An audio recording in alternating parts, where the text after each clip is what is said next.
आशा करता हूँ आप लोग बहुत अच्छे होंगे। मेरा नाम है रोहन, स्टडी वर्ल्ड पे आपका स्वागत है फ्रेंड्स। बहुत दिनों के बाद ये वीडियो ला रहा हूँ।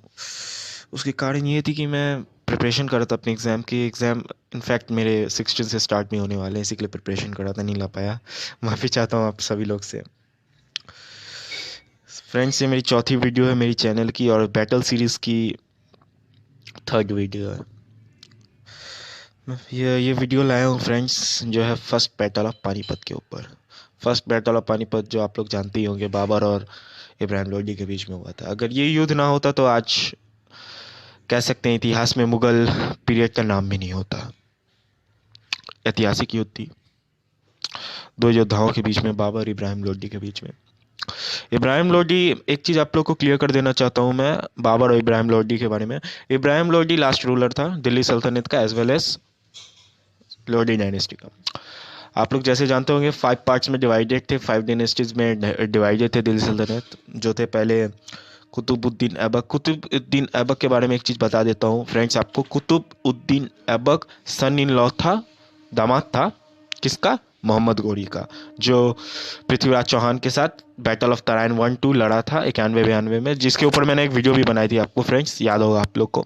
वो था, उसकी बेटी से इसने शादी किया था।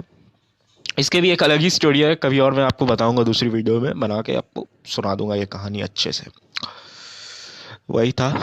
फिर उसने कुतुबुद्दीन ऐबक ने 1206 में, याद रखिएगा 1206 में स्टैब्लिश किया था कुतुब डायनेस्टी। कुतुब डायनेस्टी बोल रहा हूँ, स्लेव डायनेस्टी, दास डायनेस्टी जिसे कहते हैं हिंदी में, दास राज्य, स्लेव डायनेस्टी। तो उसके बाद आते हैं खिलजी डायनेस्टी। खिलजी डायनेस्टी तो आप लोग अच्छे से जानती होंगे, अलाउद्दीन खिलजी, जलालुद्दीन खिलजी, जो पद्मावत मूवी में लड़ा भी था राजा रतन सिंह के साथ, वही था।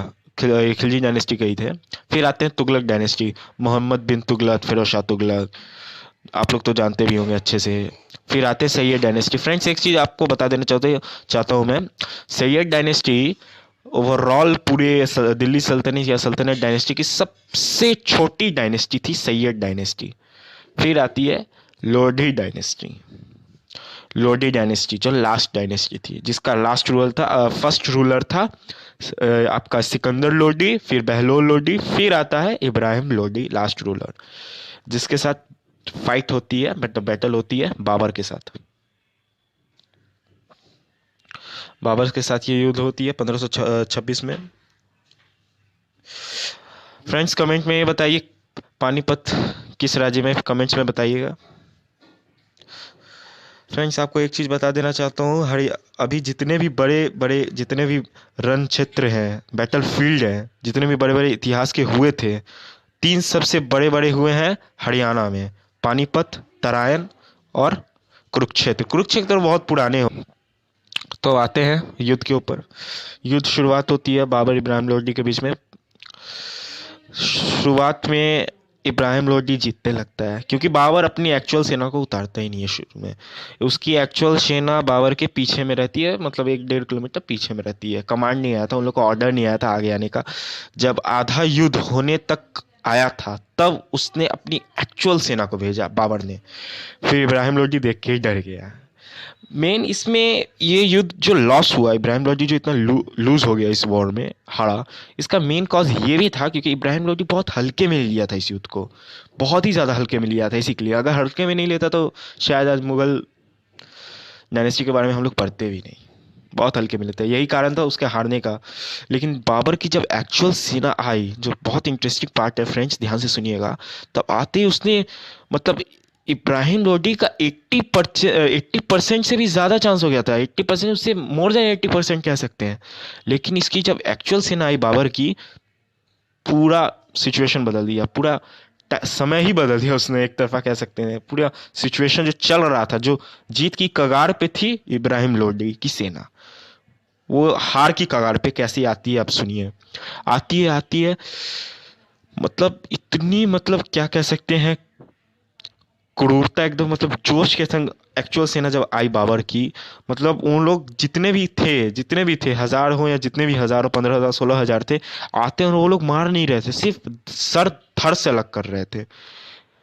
आप लोग बहुत सारे युद्ध में देखोगे कि तलवार से पेट में मारते हैं, हाथ काट देते हैं, ये सब नहीं। वो लोग की मेन एम थी युद्ध में जाके गला काटना, सर धड़ से अलग। मतलब अगर 1,500 को भी उन्होंने मारा होगा तो 1,500 का उन्होंने सर धड़ से अलग कर दिया था, पूरा एक पहाड़ बना दिया था युद्ध के बाद।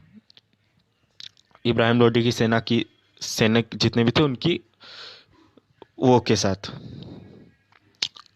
कटे हुए सर के साथ एक ढेर बना दिया गया था। अब इब्राहिम लोडी को बंधक बना लिया गया इस युद्ध के बाद। फिर शायद इतिहासकार ये नहीं बता पाए कि क्या हुआ फिर उसके साथ। हो सकता है बहुत सारे इतिहासकार ये भी कहते हैं कि उसके बाद उसे भी मार दिया गया इब्राहिम लोडी को, ये पता नहीं।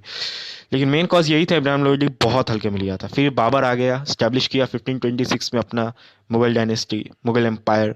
बाबर के बाद फिर आप जैसे लोग जानते हैं, बाबर के बाद हुमायूं आया। हुमायूं के समय फिर बैटल ऑफ चौसा हुआ था, वो तो आप जानते ही होंगे, शेरशाह सूरी और हुमायूं के बीच आया। फिर मुगल डायनेस्टी कुछ पीरियड के लिए रुक गया। शेरशाह सूरी अपना अलग ही एम्पायर बना जिसका था सूरी एम्पायर, सूर एम्पायर। शेरशाह सूरी स्टैब्लिशर थे। बैटल ऑफ चौसा, वो मैं दूसरी वीडियो लाऊंगा बैटल ऑफ चौसा के ऊपर। फिर second of battle of Panipat की वीडियो लाऊंगा। फिर हुमायूं के बाद उनका आता है अकबर। अकबर के बाद आ जाता है जहांगीर। जहांगीर के बाद आता है आपका शाहजहां। शाहजहां के बाद आ जाता है औरंगजेब। औरंगजेब तक ग्रेटेस्ट रूलर का टाइम चल रहा था। उसके बाद सब छोटे मोटे फर्रुखशियार, शाह आलम 1 2, अकबर 2, ऐसे ऐसे आ रहे थे, ऐसे ऐसे आते थे। मतलब छोटे मोटे आए थे। औरंगजेब के बाद छोटे मोटे आए थे। लास्ट रूलर थे मुगल पीरियड के, वो थे बहादुर शाह जफर 2 पार्ट 2। बहादुर शाह जफर पार्ट 2, हाँ ये लास्ट रूलर थे मुगल के। फिर मुगल के बाद तो ईस्ट इंडिया कंपनी आना शुरू की, कंक्वेस्ट की।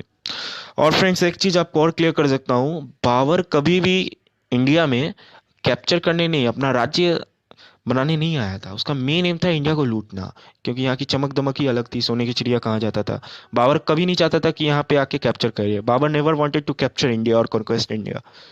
वो हमेशा यहाँ पे, मतलब इससे पहले भी 2-3 बार आके लूट चुका था, लेकिन पूरी तरीके से इंडिया में नहीं आया था। इसमें यहाँ जब एकदम डीपली आया, देखा कि इतनी चमक दमक है, तब उसका माइंड चेंज हो गया, तब उसकी माइंड चेंज हो गई पूरी। फिर वो अपना काम शुरू किया जो मैंने आपको कहा। तो यही थी वीडियो फ्रेंड्स। अब मैं नेक्स्ट वीडियो लाऊंगा बैटल ऑफ चौसा के ऊपर। सपोर्ट कीजिए, वीडियो को लाइक कीजिए, शेयर कीजिए और सब्सक्राइब कीजिए। फ्रेंड्स बहुत सपोर्ट की ज़रूरत है आपको, प्लीज़ सपोर्ट कीजिए।